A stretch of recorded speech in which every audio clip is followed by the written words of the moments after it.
Bismillahirrahmanirrahim. Assalamualaikum warahmatullahi wabarakatuh. Alhamdulillah, segala puji bagi Allah.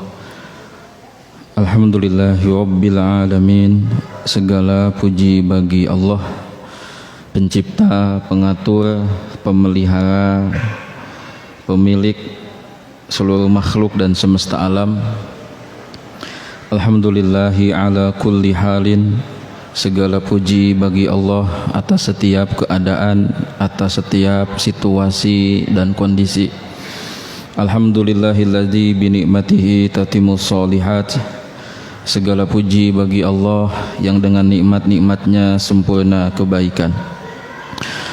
Asyhadu an la ilaha illallah wahdahu la syarikalah wa asyhadu anna Muhammadan abduhu wa rasuluhu alladzi la nabiyya ba'dah. Kita bersaksi bahwa tidak ada Tuhan yang berhak disembah kecuali Allah, dan kita bersaksi bahwa Muhammad sallallahu alaihi wasallam adalah hamba dan utusan Allah, serta tidak ada nabi dan rasul setelah beliau. Allahumma anfa'na bima 'allamtana wa 'allimna ma yanfa'una wa zidna ilman. Allahumma inna nas'alukal huda wat tuqa wal 'afafa wal ghina. Allahumma inna na'udzubika min ilmin la yanfa wa qalbin la yakhsha wa 'amalin la yurfa wa min nafsin la tashba. Kepada Allah kita memohon ilmu yang berguna, ilmu yang bermanfaat, dan kita berlindung kepada Allah dari ilmu yang tidak bermanfaat, dari doa yang tidak terdengar, dari amal yang tidak diterima, dan dari nafsu yang tidak pernah puas. Amma ba'du. Alhamdulillah, hadirin jamaah rahimakumullah, malam ini kita bisa ngaji lagi. Semoga Allah meridhoi apa yang kita lakukan, dan semoga Allah Subhanahu wa taala ngasih kita kesabaran dan istiqomah dalam menjalankan ragam amal soleh, ragam ibadah, ragam ketakwaan kita kepadanya. Saya sangat setuju sekali dengan yel-yel tadi sebagai motivasi dan pengingat buat kita. Apa kabarnya? Alhamdulillah, banyak berkah, husnul khotimah. Kalau disimpulkan, goal hidup kita memang itu, diantaranya dua itu. Kita dapat barokah dari apa yang kita kerjakan, kemudian nanti di ujung hidup kita meraih husnul khotimah. Berkah itu banyaknya kebaikan, produktif dalam kebaikan, itu berkah.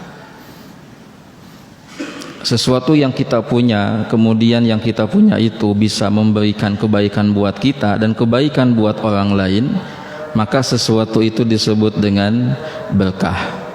Ketika kita diberikan nikmat usia, kemudian dengan usia itu kita banyak melakukan amal soleh, bisa menciptakan banyak manfaat, banyak karya, maka itulah usia yang barokah. Ketika kita punya anak, mau 1, 2, 3 atau lebih daripada itu, kemudian anak-anak kita itu anak-anak yang soleh, rajin beribadah, produktif dalam kebaikan, menghindari dosa-dosa besar, maka itulah anak-anak yang barokah. Sampai-sampai ada pesan dari salafus sholih kita, kalau engkau mencari rezeki, jangan engkau cari, perhatikan besar atau kecilnya, sedikit atau banyaknya, tapi carilah barokahnya. Carilah barokahnya. Jadi memang tidak salah kalau ada yang mengatakan hidup ini adalah untuk mencari barokah, mengharapkan barokah.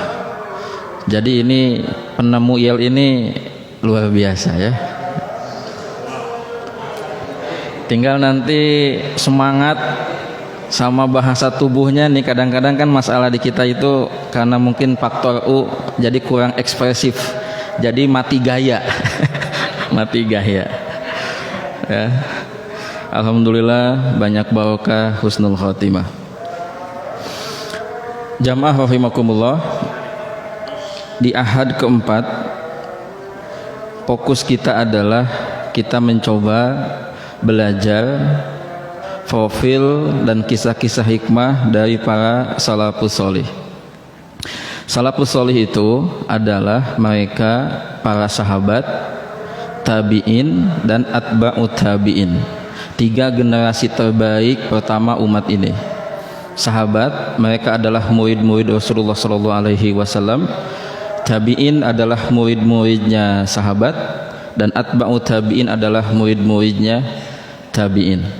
Mereka disebut dengan salafus sholih. Meskipun kalau menurut saya murid-muridnya dari atba'ut tabi'in, atba'nya juga itu juga adalah salafus sholih. Dari kalangan sahabat kita sudah pada banyak tahu nama-nama, misal Abu Bakar, Umar, Utsman, Ali, Zubair, Sa'ad bin Abi Waqqas, ya, Bilal, Abu Hurairah, Ibnu Mas'ud, dan banyak sekali yang jumlahnya itu ribuan, bahkan lebih daripada itu.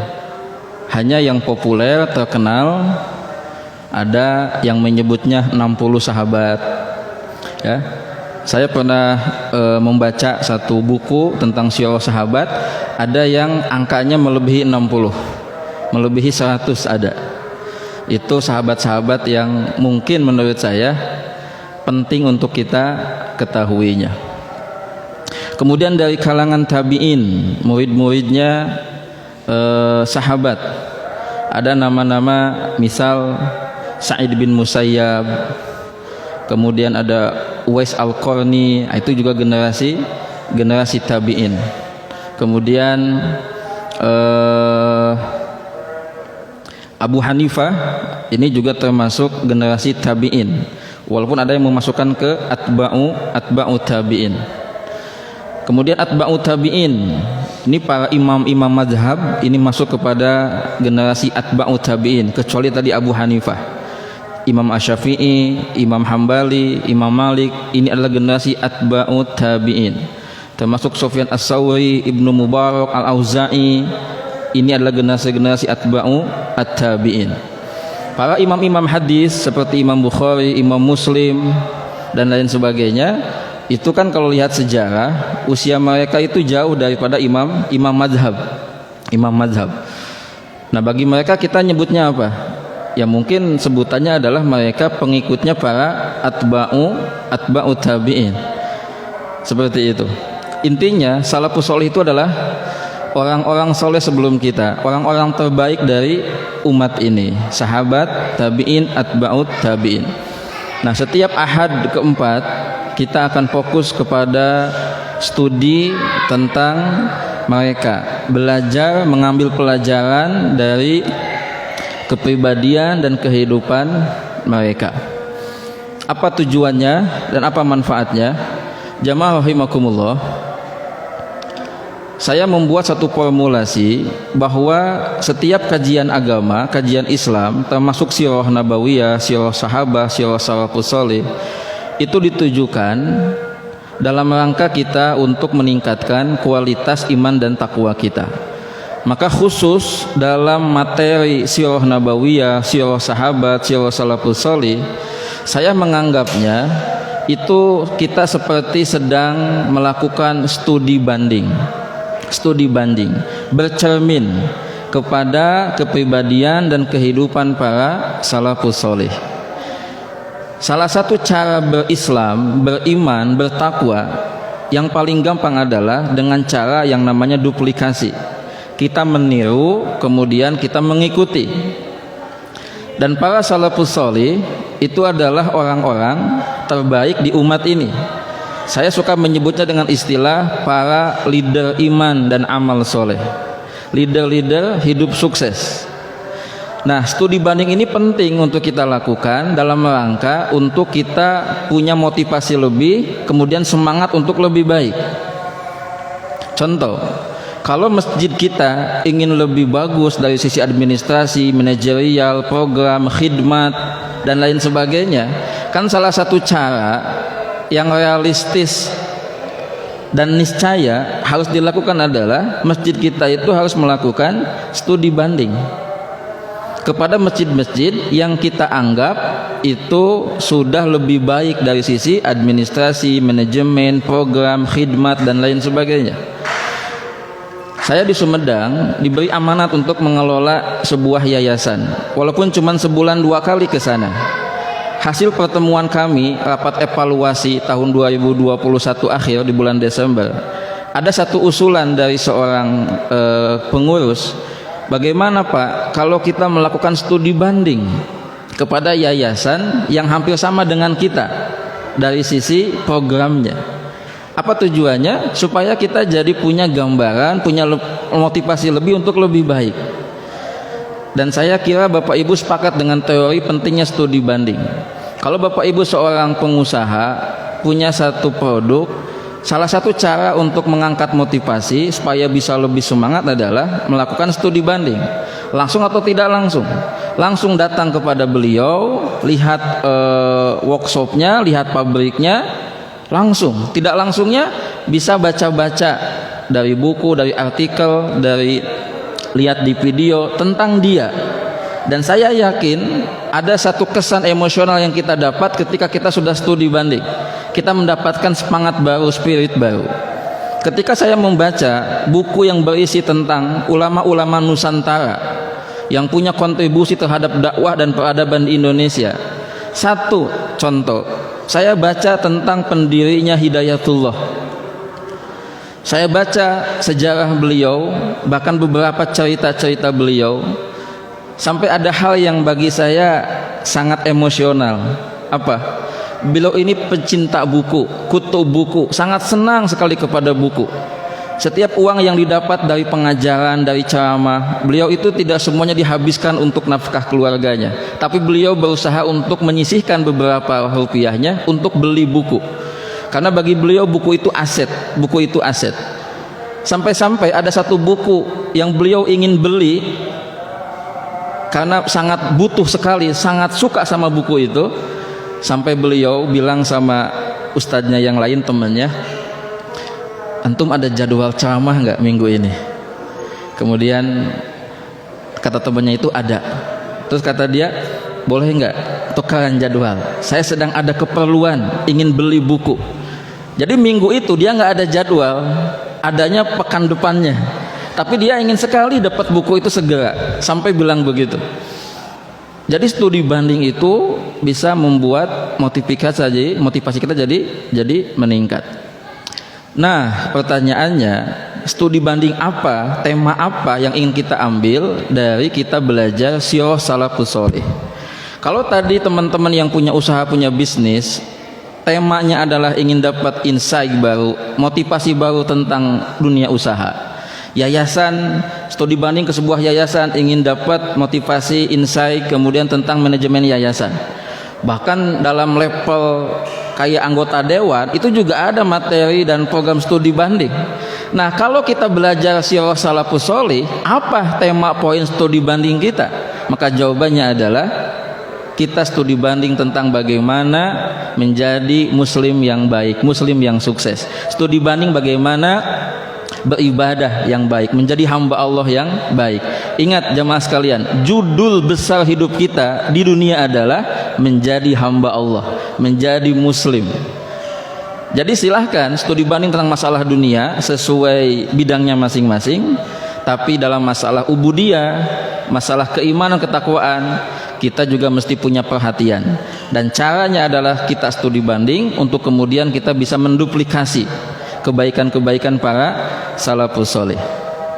Kemudian selanjutnya, sebelum saya mulai pembahasan pada malam ini, untuk memudahkan pembahasan dan pemahaman kita tentang studi para salafus shalih, saya membuat satu formulasi.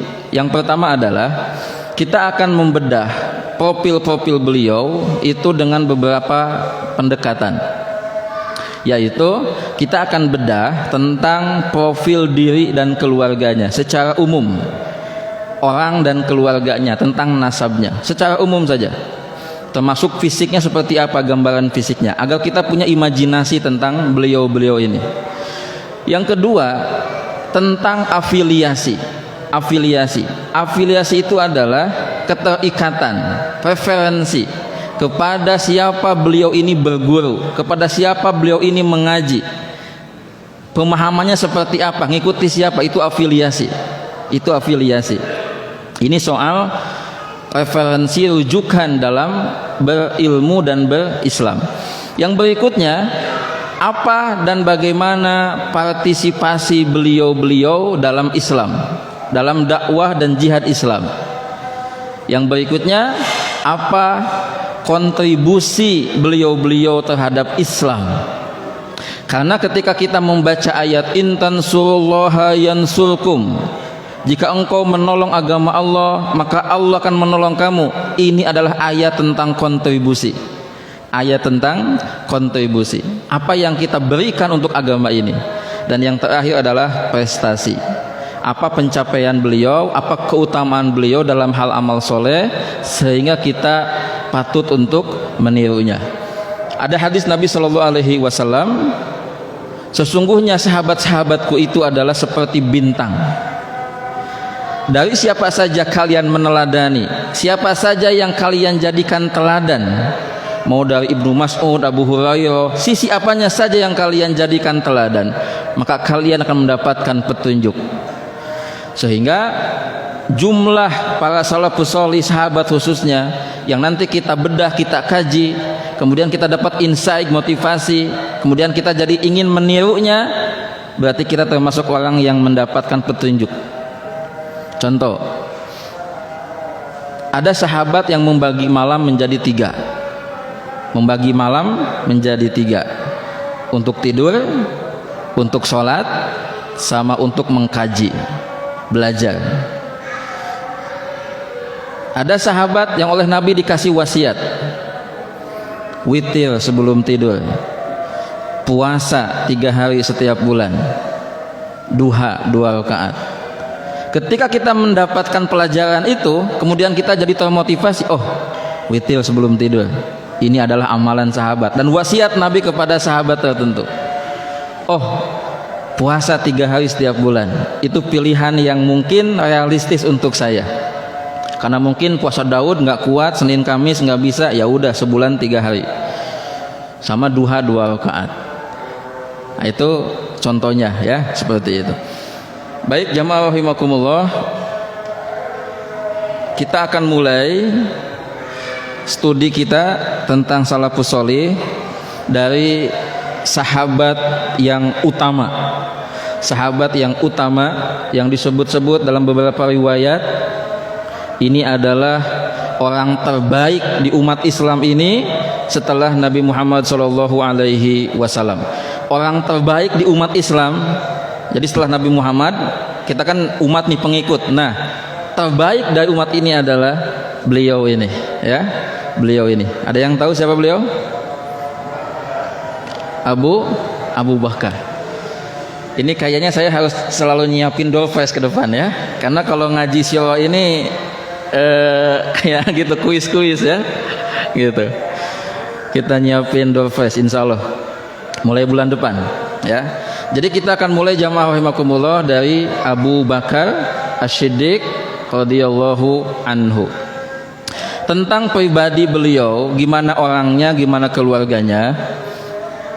Beliau ini orangnya kurus. Beliau ini orang yang selalu berpenampilan rapih. Sampai karena kurusnya itu, jadi kalau beliau pakai sarung kain, nah itu selalu begini-begini nih, ya. Nah, karena kurus, jadi suka melorot juga ke bawah. Beliau dari keluarga yang terhormat, keluarga yang terpandang, sehingga di kalangan masyarakatnya beliau juga dihormati, disegani. Dan beliau adalah dari keturunan niagawan, usahawan. Tumbuh kembang beliau sebelum beliau menjadi muslim, mengikuti dakwah Rasulullah, beliau berbeda dengan orang-orang Quraisy kebanyakan pada waktu itu. Beliau termasuk orang-orang yang menjaga kehormatan, kesucian dirinya, tidak menyembah berhala, tidak minum khamar, tidak judi, tidak main wanita. Jadi tumbuh kembangnya di atas jalan yang lurus, Hanif. Abu Bakar ini itu adalah kunyah. Kunyah itu nama panggilan, kunyah. Nama aslinya bukan Abu Bakar. Ada yang tahu nama aslinya? Abdullah bin Abu Kuhafah. Abdullah bin Abu Kuhafah. Kunyahnya Abu Bakar. Abu Bakar. Kenapa disebut Abu Bakar? Ada dua pendapat. Beliau disebut Abu Bakar yang artinya, ini pendapat pertama, bapaknya unta muda. Jadi ada Abu Hurairah, bapaknya kucing kecil. Ada Abu Bakar, bapaknya unta. Ada yang bilang unta muda. Karena waktu kecil dan masa remaja, Abu Bakar senang main dengan unta dan kambing-kambing, sehingga disebutnya Abu Bakar, ayahnya unta. Pendapat kedua, Abu Bakar itu artinya orang yang bersegera, orang yang berpagi-pagi, duluan dalam masuk Islam. Kan beliau ini kan as-sabiqunal awwalun, orang yang pertama ikut dakwah Rasulullah Shallallahu Alaihi Wasallam. Maka disebutnya Abu Bakar. Abu Bakar.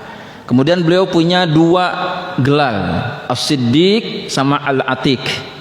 As-Siddiq sama Al-Atiq. Yang paling terkenal As-Siddiq. Al-Atiqnya tidak terkenal. Tapi beliau punya dua gelar ini, As-Siddiq sama Al-Atiq. Apa itu As-Siddiq? Orang yang membenarkan apa yang dibawa oleh Rasulullah Shallallahu Alaihi Wasallam. Apa yang Nabi sampaikan, apa yang Nabi ceritakan, Abu Bakar selalu mempercayainya. Maka Nabi pernah memuji beliau ketika Umar sama Abu Bakar pernah berantem. Bayangkan jamaah sekalian, sahabat sekali Umar dan Abu Bakar itu juga pernah berkonflik, pernah berantem, ya. Tapi nggak pakai lama berantemnya. Apa di antara pembelaan Rasulullah kepada Abu Bakar? Kata beliau, dulu di masa-masa aku awal berdakwah, orang-orang banyak mengatakan engkau ini pembohong, engkau ini berdusta, engkau ini gila, menolak dakwahku, kecuali Abu Bakar. Beliau langsung percaya kepada apa yang aku ajarkan dan aku sampaikan. Termasuk ketika peristiwa Isra Mi'raj, ketika orang-orang Quraisy mengatakan kepada Abu Bakar, "Hei, sahabatmu itu gila, halu, ngelamun, masa bisa Isra Mi'raj dalam waktu yang sangat cepat?" Apa kata Abu Bakar? Siapa yang mengatakan itu? Dia, Muhammad, teman kamu itu. Apa kata Abu Bakar? Saya percaya sama dia. Maka beliau adalah As-Siddiq. As-Siddiq. Al-Atiq. Apa Al-Atiq? Ada dua makna Al-Atiq. Yang pertama yang tampan, yang tampan. Tapi makna yang paling populer, yang kuat adalah makna kedua. Al-Atiq, orang yang terbebas dari api neraka. Al-Atiq. Nah, itulah gambaran dari Abu Bakar As-Siddiq radhiyallahu anhu. Kemudian yang berikutnya, afiliasi. Karena beliau ini sahabat, maka kita mudah menjawabnya. Afiliasi beliau adalah kepada Rasulullah Shallallahu Alaihi Wasallam. Gurunya beliau adalah Rasulullah Shallallahu Alaihi Wasallam. Beliau belajar Islam, dan bagaimana berislam prakteknya itu langsung merujuk kepada Rasulullah Shallallahu Alaihi Wasallam. Jadi kalau kita jamaah sekalian mau coba membedah diri kita, itu bisa. Bahkan mau membedah siapapun yang kita ingin bedah itu bisa dengan pendekatan tadi. Profilnya gimana, afiliasinya kemana, apa partisipasinya, apa kontribusi, apa prestasinya. Profilnya kita bisa, misalkan Bapak Fulan, tadi yang Pak MC ya, coba dibedah profilnya. Oh, orangnya tinggi, ya, jenggotnya tipis nggak Pak jenggotnya, ya, gitu kan. Oh, dari suku ini, itu bisa.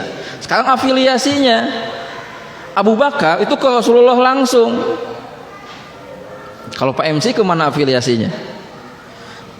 Apa jawaban dari apa afiliasi berislam kita? Jawabannya bisa mazhab, bisa ormas, bisa ustadz guru siapa yang beliau segani dan beliau jadikan rujukan. Itu afiliasi.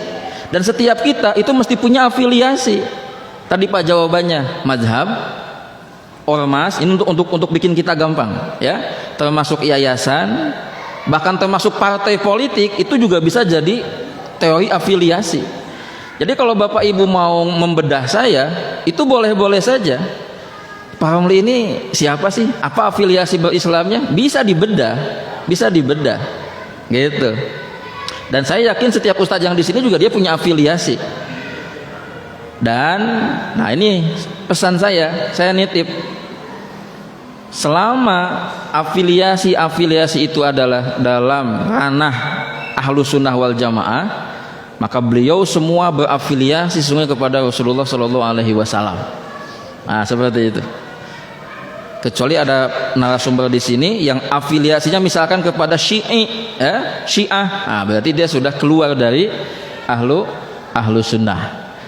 Nah ini kan yang membuat agak rumit ini. Kalau para sahabat afiliasinya langsung nih, kalau kita ini kan banyak jalurnya. Tapi kalau kita runut ke atas, itu ke Rasulullah Shallallahu Alaihi Wasallam. Contoh, ada nama misalkan ulama yang saya sebut, misalkan Ibnu Qayyim, kita bedah beliau, apa afiliasi beliau, kemana afiliasinya, gitu. Atau ustadz yang lain, sebutin nama ustadznya, kita bedah afiliasinya. Dan tadi selama merujuk kepada para ulama-ulama Ahlus Sunnah wal Jamaah, walaupun perbedaan mazhab di sana ada, beda ormas, beda pesantren, beda kiai, mereka semua sesungguhnya berafiliasi kepada Rasulullah Shallallahu Alaihi Wasallam. Yang berikutnya, ini mulai partisipasi.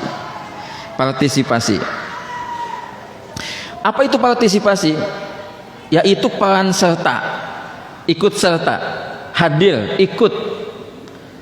Nah, jadi kalau di sini ada program-program taklim, program sosial, atau program amal, terus teman-teman jamaah ikutan, itulah namanya partisipasi. Sebagai muslim, kita itu harus berpartisipasi dalam amal-amal Islam. Dulu di zaman sahabat, kalau saya istilahkan, foundernya, inisiatornya, penggagasnya, penyerunya itu Rasulullah langsung, perintah dari Allah. Ada proyek nih kayak Badar, Uhud, Khandaq, itu Rasul yang langsung menyerunya. Maka para sahabat langsung tuh ada yang berpartisipasi dengan hartanya, dengan kudanya dan lain sebagainya. Nah zaman sekarang nih, siapa inisiatornya, siapa panitianya tanda kutip?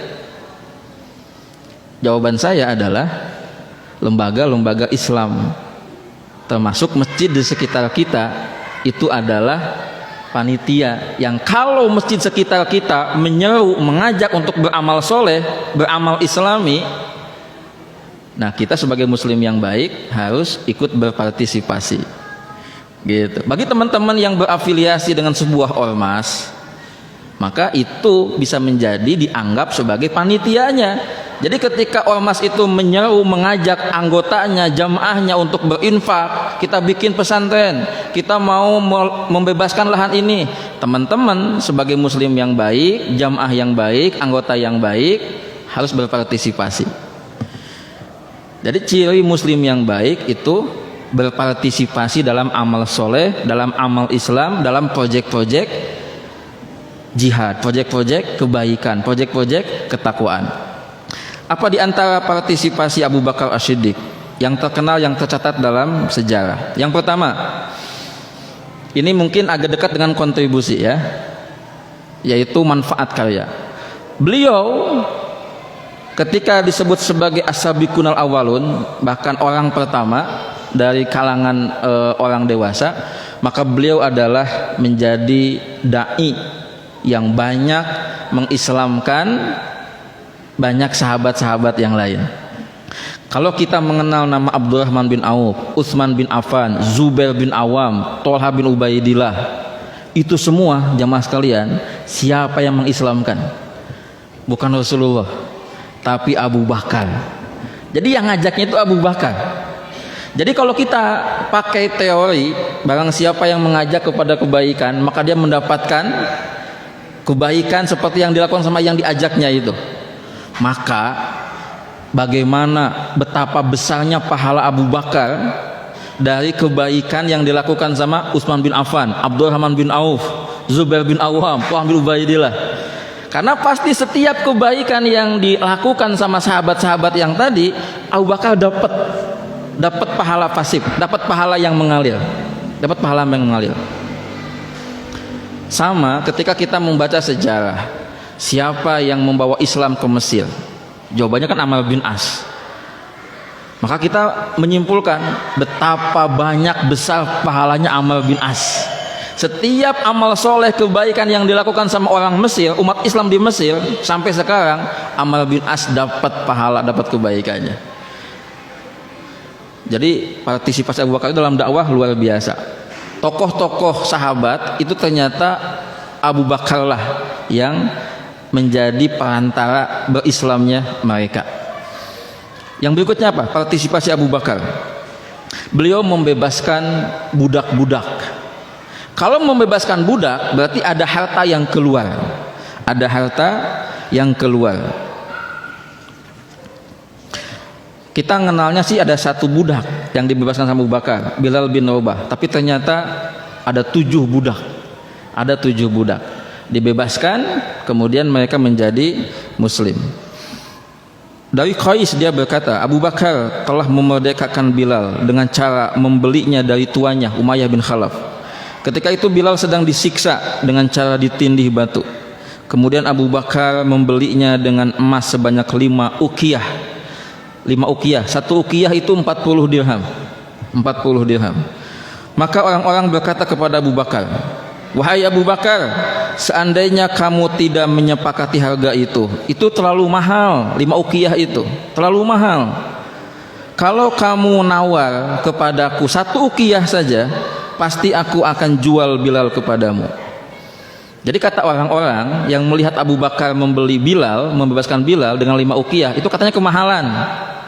Kamu kalau 1 uqiyah saja, aku pasti akan kasih. Perhatikan jawaban Abu Bakar. Seandainya kalian jual kepadaku dengan 100 uqiyah, aku akan membebaskan Bilal. Tetap aku akan membeli Bilal. Walaupun kamu nawar kepadaku dengan 100 uqiyah, tetap aku akan bebaskan Bilal. Ini bentuk partisipasi dalam dakwah, ya. Termasuk jemaah rahimakumullah, disebut dalam beberapa riwayat Abu Bakar selalu hadir aktif dalam semua pertempuran. Badar, Uhud, Khandaq, semuanya aktif, semuanya aktif. Jadi kalau kita mau ngecek jemaah sekalian, anggap aja lah afiliasi kita ini adalah ke masjid nih, ke masjid.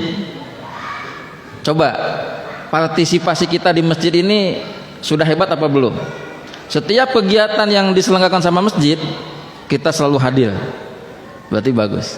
Kalau teman-teman afiliasinya kepada satu organisasi, silahkan cek. Selalu hadir nggak, aktif nggak dalam semua program kegiatannya. Jangan hanya ngaku bangga sebagai anggotanya saja, jamaahnya saja, tapi tidak berpartisipasi. Jadi jadilah jamaah yang aktif berpartisipasi. Sampai nanti insya Allah jika ada waktunya kita akan belajar dari sahabat yang dia tidak ikut partisipasi dalam satu peperangan. Kenapa? Karena dia lebih senang dengan urusan dunianya. Namanya Ka'ab. Sampai Rasul marah karena dia tidak ikutan dalam satu peperangan itu. Karena bawaannya malas, mager. Padahal semua perlengkapan peralatan untuk jihad dia sudah punya. Cuman waktu itu pas dengan waktu panen. Nah, dia lebih memilih untuk tidak ikutan perang itu. Sampai dia dihukum sama Allah, sama Rasul dan sama kaum muslimin. Selama hampir 50 hari tidak boleh diajak komunikasi. Enggak disapa. Ngomong nanya nggak dijawab 50 hari.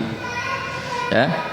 Jadi kalau di sini ada jamaah yang sudah tidak berpartisipasi di sholat subuh, di taklim, terus kata Pak DKM-nya boikot dia.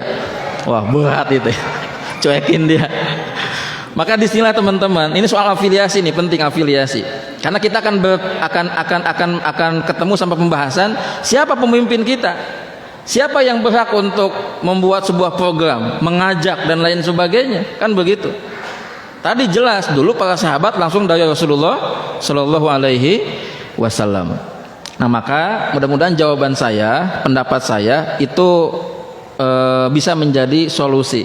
Saat ini adalah lembaga-lembaga Islam itu menjadi lembaga afiliasi kita.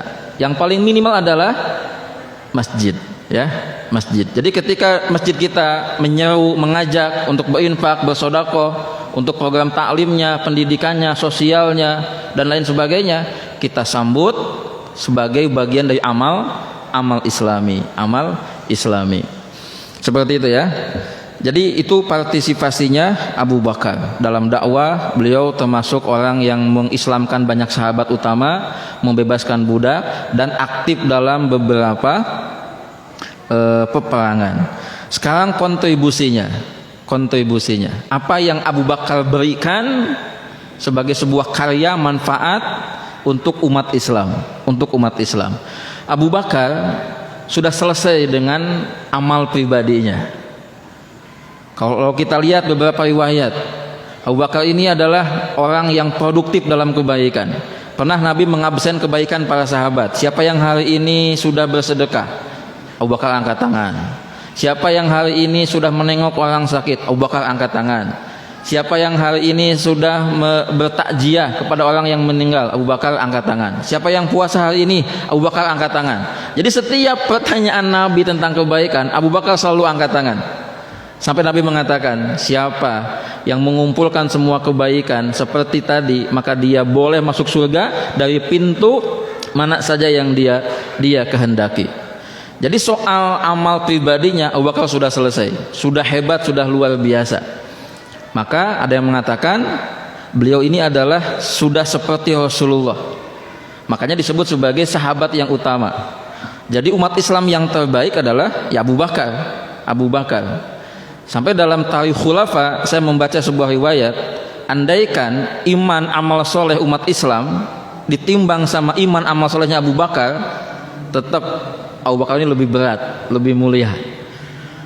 Maka kita diperintahkan untuk juga belajar dari seorang Abu Bakar, yang oleh orang-orang Syiah justru beliau ini nggak disukai, ya nggak disukai, dicaci, dimaki, difitnah dan lain sebagainya. Nah, kontribusinya apa? Yang paling mudah untuk bisa kita pelajari adalah ketika beliau menjabat sebagai khalifah. Beliau menjadi khalifah sangat sebentar, 2 tahun, sebentar sekali. Ini hampir sama dengan Umar bin Abdul Aziz, sebentar sekali. Dan pada waktu itu kekhilafahan itu sifatnya adalah tidak pakai periodisasi. Jadi sampai meninggal dunia. Ini yang kemudian jadi satu ibrah pelajaran. Di beberapa masjid, misal di masjid saya, di kompleks saya, itu kami bermusyawarah, berdiskusi. Kalau jadi DKM itu berapa lama periodenya? Ya, gitu.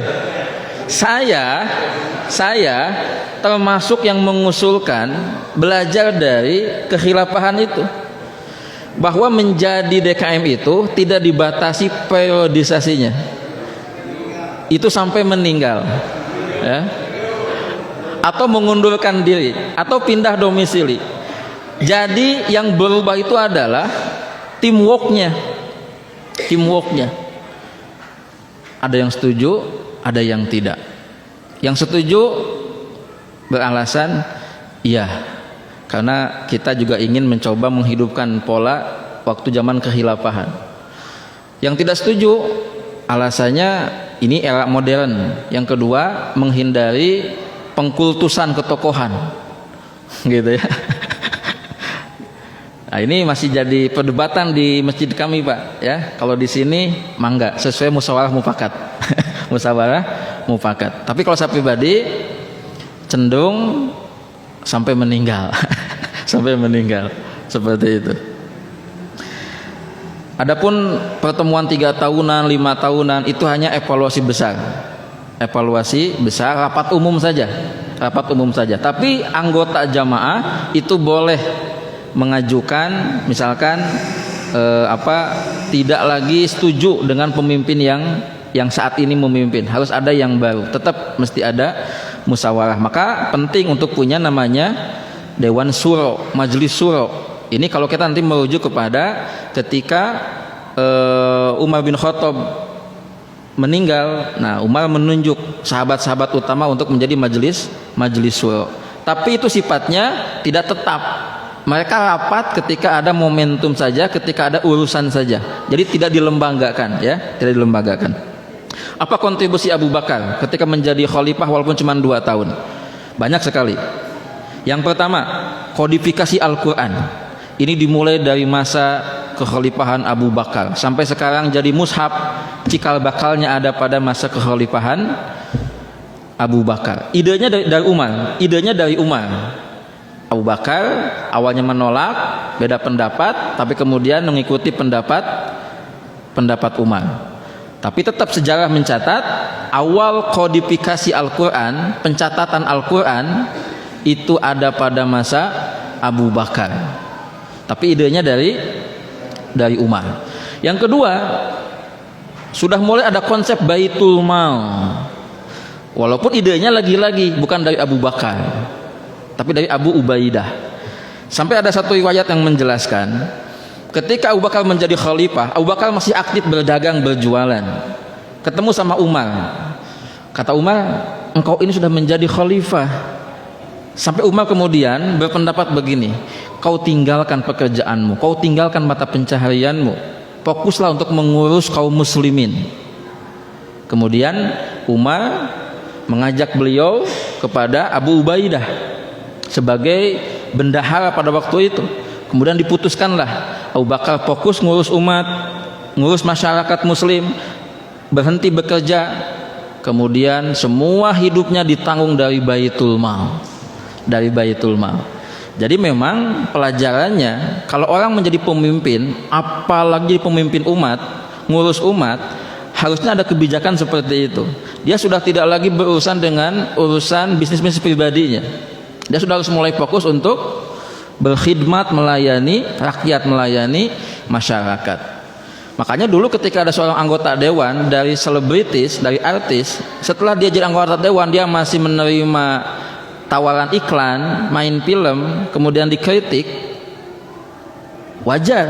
Karena kalau dia sudah menjadi pelayan, menjadi katakanlah perwakilan rakyat, mengurus urusan orang, dia harusnya sudah fokus kepada masalah seperti itu. Maka dalam diskusi kekiniannya itu sudah semakin berkembang. Misal kayak takmir masjid, DKM masjid. Itu kalau nanti kita mau serius, kalau konsep ini mau dipakai, itu bisa. Nggak sedikit ketika ada di satu masjid, jamaahnya mengkritik bahwa masjid ini kurang program, masjid ini kurang kreatif, nggak ada inovatif. Apa pembelaan dari para DKM-nya? Kita kan part time, ya, kita ini bukan profesional, gitu. Jadi kita nggak bisa dituntut untuk bisa membuat program yang wah dan bagaimana. Nah, sehingga perlu dirumuskan. Nah, kayak begitu, kadang kita jadi mulai berpikir, ayo studi banding nih ke masjid-masjid yang sudah established. Bagaimana polanya? Siapa yang sudah digaji, siapa yang tidak? Nah, itu kan studi banding, itu studi banding. Ya, seperti itu. Kemudian yang berikutnya jamaah sekalian, pada masa Abu Bakar itu juga terjadi perluasan wilayah Islam sampai ke Syam, ke Suria. Waktu itu Suria dikuasai sama Romawi. Abu Bakar melihat ini akan jadi ancaman buat kaum muslimin. Maka salah satu caranya adalah bebaskan Syam, bebaskan Syam, gitu. Kemudian pada masa Khalifah Abu Bakar juga, ini Abu Bakar ingin memperkuat internal umat Islam secara akidah. Maka memerangilah orang-orang yang murtad, orang-orang yang memisahkan antara solat dan zakat. Intinya beliau ini adalah orang yang secara afiliasi jelas, partisipasinya juga nampak jelas, kontribusinya juga jelas, prestasi amal soleh kebaikannya itu juga sudah luar biasa. Sampai Umar ketika merasa awalnya GR gede rasa karena akan berinfak dengan jumlah yang besar, sampai mengatakan hari ini pasti Abu Bakar akan kalah sama saya secara jumlah, karena Umar akan menginfakkan sebagian dari hartanya untuk sebuah proyek jihad. Tiba-tiba Abu Bakar datang dan Umar masih ada di tempat itu. Kemudian kata Abu Bakar, aku infakkan seluruh hartaku. Kata Rasulullah, apa yang kau tinggalkan untuk keluargamu? Kata Abu Bakar, Allah dan Rasulnya. Apa kata Umar? Lagi-lagi Abu Bakar mengalahkanku. Kemudian Umar mengatakan kayak bendera putih, kayaknya selama-lamanya aku tidak akan pernah mengalahkan Abu Bakar. Gitu. Ini luar biasa keutamaan dari Abu Bakar As-Siddiq. Dan termasuk ciri keutamaan beliau adalah beliau ketika wafat hampir sama sebab wafatnya, karena sakit. Rasulullah wafat karena sakit di usia yang juga hampir sama. Beliau meninggal di usia 63 tahun juga, sama seperti Rasulullah. Kemudian beliau dimakamkan di samping Rasulullah Shallallahu Alaihi Wasallam. Jamaah rahimakumullah, itu gambaran umum tentang profil dari Abu Bakar As-Siddiq. Selanjutnya silahkan dikaji secara intensif. Cuman kalau saya punya teori dari para sahabat, para tabi'in, atba'u tabi'in, cukup 3 sampai 5 saja. Kita tahu hafal 3 riwayat, 3 kisah, 3 keutamaan tentang mereka-mereka. Minimal 3 sampai 5 saja. Jadi kalau ditanya sebutkan siapa Abu Bakar, minimal kita bisa menjawab 3 sampai 5 poin. Misalkan, siapa Abu Bakar? 1, beliau adalah orang yang pertama kali masuk Islam. 2, beliau yang mengislamkan para sahabat-sahabat yang utama. 3, beliau adalah khalifah yang pertama yang punya jasa bla bla bla. Jadi minimal 3 poin saja. 3 poin saja. Jangan sampai kita ngeblank ketika ditanya tentang para sahabat, para tabi'in, karena mereka adalah para leader-leader iman dan amal soleh kita. Kepada mereka kita belajar bagaimana berislam, bagaimana mengamalkan sunnah. Dan itu yang paling mudah. Kalau kita kita diminta beritiba kepada Rasul, maka cara yang paling mudah beritiba kepada Rasul adalah ikuti bagaimana para sahabat. Karena pasti para sahabat juga tidak membuat-buat, tidak sendiri, tidak nyeleneh, tapi mereka juga berafiliasi, berpatokan kepada sunnah Rasulullah Shallallahu Alaihi Wasallam. Wallahu a'lam bishawab. Gimana Pak MC? Izin Pak Ustadz, ya. Ada satu pertanyaan mungkin ya. Ya. Mudah-mudahan ini Assalamualaikum warahmatullahi wabarakatuh. Mohon penjelasan Pak Ustadz, kenapa sahabat Nabi meninggalnya terbunuh seperti Abu Bakar, Utsman, Umar, dan Ali? Atas Pak Ustadz, mangga. Satu saja. Abu Bakar tidak terbunuh ya, tadi beliau sakit. Umar ditusuk saat sedang menjadi imam, tapi nggak langsung meninggal, beliau dibawa dulu ke rumahnya. Ali ditusuk saat dalam perjalanan dari rumah menuju masjid subuh-subuh. Jadi ini para musuh Allah ini nyari waktu-waktu yang apa ya, yang pada sepi lah, subuh. Maka hati-hati jamaah sekalian kalau berangkat subuh itu ya. Hati-hati. Saya pernah pas jadi imam itu ingat kisah Umar, di belakang saya itu ada orang asing pakai jaket, kan biasa pakai sarung rata-rata, ini orang asing ini. Jujur jemaah, saya agak khawatir gitu ya, gitu. Makanya kenapa imam itu sunnahnya balik kanan dulu lihat, itu sebetulnya juga dalam rangka tadilah ngecek. Dan harusnya kita juga sebagai jamaah itu memang juga harusnya membaca situasi. Oh ini ada orang asing nih apa? Karena sahabat Umar itu kan gitu. Udah Allahu Akbar, datanglah dari belakang itu. Seperti itu. waktu subuh. Dan bayangin kan dulu kondisinya belum terang seperti kita, sudah ada zaman lampu. Utsman lebih tragis, beliau dibunuh ya, beliau dibunuh karena ada fitnah, ada kelompok-kelompok pemberontak. Kalau pertanyaannya why, kenapa, ya wallahu alam, soal kematian kan itu takdir dari Allah Subhanahu wa taala. Cuman bagi saya pribadi pelajarannya adalah bahwa kematian itu, yang baik itu bukan satu pola. Bahwa kematian yang baik itu saat sedang sholat, sedang saat ngajar, saat sedang tawaf, sedang saat baca Quran. Tidak. Siapapun yang meninggal di jalan Allah, sedang memperjuangkan agama Allah, sedang mau memberikan hak-hak kaum muslimin, itu disebut matinya husnul khotimah, akhir yang baik. Ada tokoh yang matinya digantung, ya, digantung. Ada yang dipenjara matinya. Ada yang karena penyakit. Beberapa ustadz meninggal karena penyakit. Ada yang diabetes kompleks, ada yang jantung, ada yang lain sebagainya. Jadi ketika dulu ada yang mengatakan kenapa ya orang baik itu mudah atau cepat dipanggil, saya punya jawaban yang agak beda dengan kebanyakan orang. Ini bukan soal orang baiknya cepat dipanggil sama Allah, dan orang jahat juga ada yang dipanggil sama Allah. Banyak orang yang masih muda karena kasus narkoba, overdosis meninggal dunia, tapi kan nggak kita tahu, nggak terekspos. Yang jadi sebab adalah, yang menarik saya adalah justru sebab meninggalnya, bukan soal usianya masih muda. Ternyata salah satu jawaban yang saya temukan adalah kebanyakan para ustadz pola hidupnya nggak bagus, termasuk saya. Jadi kadang makan minum nggak diperhatikan, kurang olahraga, waktu banyak dihabiskan untuk baca, untuk ngaji, kadang begadang untuk menyiapkan materi untuk mengaji, lupa pola makan, lupa pola istirahat, sehingga muncullah penyakit gitu. Tapi kalimat kita kan agak santun, itunya ditutupi. Yang dimunculkan adalah kenapa orang-orang baik cepat meninggal duluan. Coba kalau otokritiknya kan begitu, otokritiknya begitu. Termasuk ini hanya untuk ibrah saja ya.